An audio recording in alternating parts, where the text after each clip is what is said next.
Shalom, damai di hati. Saudaraku yang diberkati Tuhan Yesus, senang kita berjumpa lagi hari ini. Kamis 28 Mei 2026. Saya percaya ada sukacita ketika kita boleh menikmati hari berkat Tuhan ini.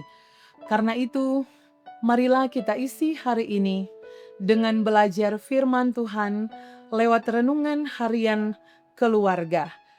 Marilah kita berdoa. Terpujilah Engkau, ya Allah Bapa di dalam Yesus Kristus. Engkau Bapa yang senantiasa memberkati kehidupan kami. Kembali Engkau mengaruniakan kami hari yang baru. Engkau jaga pelihara kami dalam peristirahatan kami dan petiduran kami di sepanjang malam yang telah kami lewati. Dan kami boleh dibangunkan dengan nafas kehidupan yang Engkau berikan, bahkan kesehatan, kekuatan yang masih boleh kami rasakan. Terpujilah Engkau Tuhan, maka ketika hari ini kami akan melakukan lagi segenap aktivitas kami, tugas dan tanggung jawab kami. Biarlah Tuhan tuntun kami dengan firman-Mu. Kami akan membacanya dan akan merenungkannya lewat renungan harian keluarga Gemim. Kiranya Tuhan karuniai kami dengan Roh Kudus, agar firman-Mu benar-benar menjadi pelita dan sulu bagi jalan kehidupan kami. Maka inilah kami Bapa, berfirmanlah di dalam nama Tuhan Yesus, firman kehidupan. Amin. Saudara-saudara, pembacaan Alkitab kita di hari ini dalam kitab Kisah Para Rasul pasal 2 ayat 37. Firman Tuhan berkata demikian, ketika mereka mendengar hal itu, hati mereka sangat terharu. Lalu mereka bertanya kepada Petrus dan rasul-rasul yang lain, apakah yang harus kami perbuat, saudara-saudara? Demikian firman Tuhan. Dan tema perenungan di hari ini yaitu hati yang tergerak oleh kebenaran. Saudara-saudara yang dikasihi dan diberkati oleh Tuhan Yesus, ada sebuah cerita di mana dalam sebuah ibadah keluarga, seorang anak remaja mendengar cerita tentang salib Yesus Kristus. Waktu itu, ia tampak biasa saja. Tetapi malam itu ia tidak bisa tidur. Dan ia menulis di buku hariannya, aku baru sadar, Yesus Kristus mati untuk aku yang sering cuek sama Dia. Keesokan harinya, saudara-saudara, ia minta dibaptis. Saudara-saudara, beginilah cara Roh Kudus bekerja, menyentuh hati setiap pribadi. Dalam Kisah Para Rasul 2 ayat 37, setelah mendengar khotbah Petrus, hati mereka sangat terharu dan bertanya, apakah yang harus kami perbuat? Reaksi ini bukan karena emosi sesaat, melainkan karena hati mereka benar-benar disentuh oleh kebenaran firman Tuhan Allah. Mereka sadar bahwa telah menyalibkan Sang Mesias.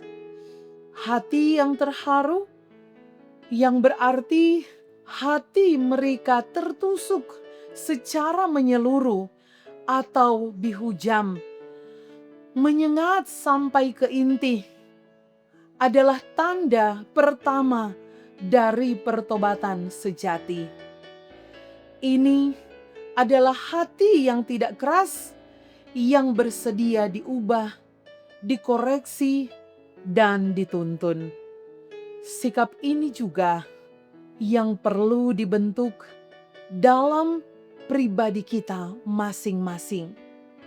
Banyak di antara kita sebagai orang-orang yang percaya, mengaku percaya kepada Tuhan, tetapi hanya menjaga penampilan luar.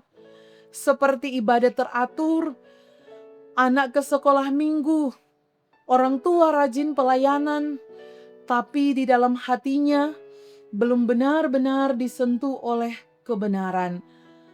Keluarga Kristen yang dikasihi dan diberkati Tuhan Yesus, bagaimana membentuk hati yang terbuka terhadap Tuhan Allah dalam keluarga? Pertama, dengan membiasakan kejujuran rohani, berani mengakui saat salah, minta maaf, dan membuka diri untuk belajar. Kedua, menciptakan suasana rumah yang penuh kasih dan mencintai firman Tuhan. Saat anak merasa aman, dihargai, dan dicintai, mereka akan lebih mudah menerima teguran dan kebenaran.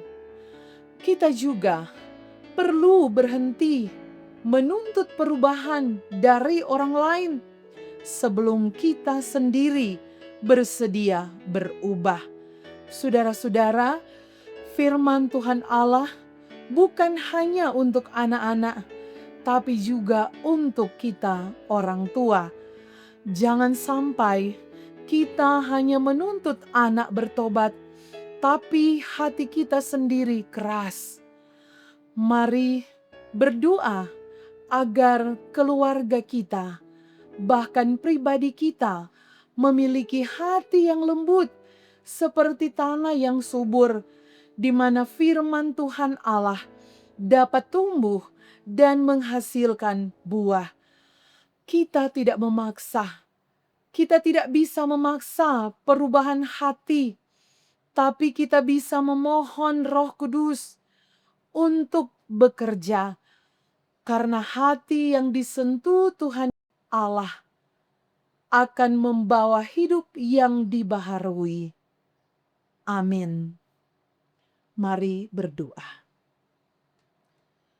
Ya Tuhan, sungguh kami bersyukur firman-Mu boleh menjadi motivasi iman bagi kami untuk bagaimana kehidupan kami terus ada di dalam Engkau, mampu untuk bertumbuh, berakar dan berbuah bagi kemuliaan Kristus.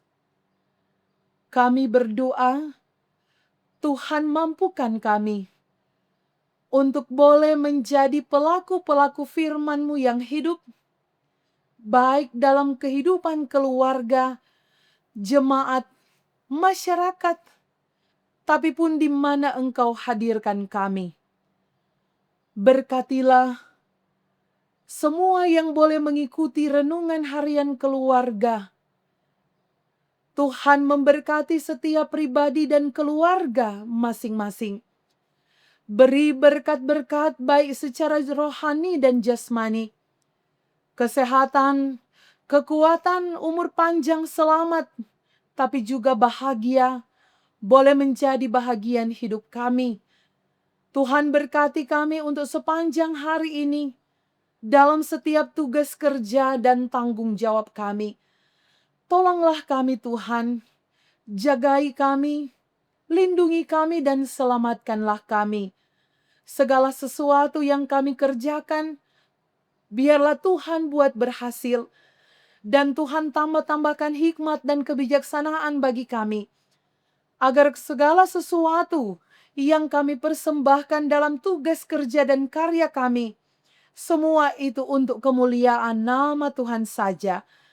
Diberkatilah mereka yang boleh mengucap syukur karena setiap berkat Tuhan. Diberkatilah mereka yang ada di dalam pelbagai pergumulan-pergumulan hidup. Yang sakit Tuhan sembuhkan. Yang berduka Tuhan hiburkan. Yang lemah Tuhan kuatkan. Bahkan dengan segenap pergumulan-pergumulan lainnya, Tuhan anugerahkan pemulihan, bahkan kekuatan yang hanya berasal daripada Tuhan. Segala hidup dan penghidupan kami ya Tuhan, kami hanya taruh dalam tangan-Mu yang penuh kasih. Kami sungguh percaya bahwa di hari ini kami akan menjemput berkat-berkat Tuhan. Kami diberkati untuk menjadi berkat. Di dalam nama Tuhan Yesus, sumber kehidupan, kami berdoa dan mengucap syukur kepadamu. Amin.